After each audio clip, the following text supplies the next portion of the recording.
Society features Billy Warlock as Bill Whitney, a high school student from a highly affluent family who starts to suspect his parents and sister aren't who they say they are. Who or what they might be isn't entirely clear, but people are dying and disappearing only to return different, a little less human. Hi, I'm Cinematico Magnifico of AmoralCrackpot.com, and welcome to the Nightly Chill. Brought to us by director Brian Yuzna, Society is a cult classic that, at its core, is little more than yet another Pod People movie. This isn't necessarily a bad thing. There's plenty of mileage to get out of the idea popularized by movies like Invasion of the Body Snatchers. Even today, 60 years after Body Snatchers and nearly 30 years after Society, I don't believe the concept has been fully explored or played with.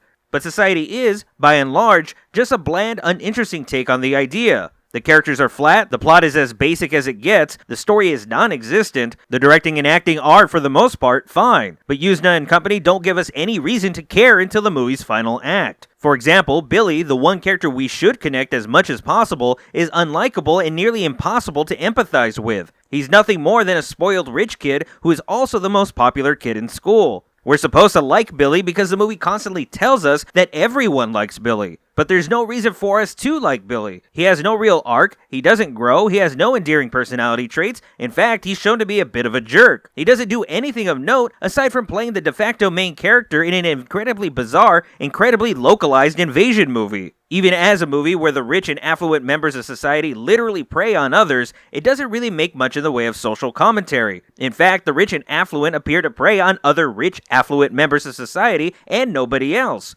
Underwhelming, unlikable characters, a bland concept and toothless message, and no scares or laughs to be had for the vast majority of its nearly 100-minute runtime. So why has this movie hung around with a certain segment of horror fans? Well, the movie's final act has some of the most creative, most disturbing practical effects seen in any film. Fans of body horror are going to be incredibly pleased by what they find in the final 20 or so minutes of this film. It's a wholly unpleasant audio-visual experience that will ironically prove a delight to those looking for such things. The wet slurping sounds, the stretching and twisting and melting and binding of flesh, the grotesque monster designs played more for laughs than for scares. It's just a shame that such things don't also exist in a movie that's also worth watching from beginning to end. You should definitely skip ahead to the fun parts and watch it all play out in its terrifying glory. Otherwise, Society as a whole is a big no-chill.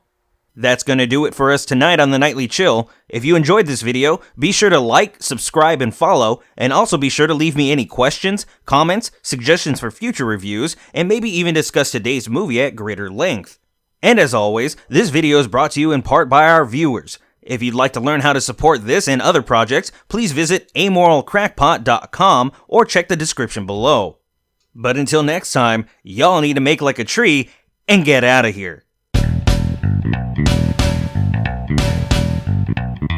Thank you.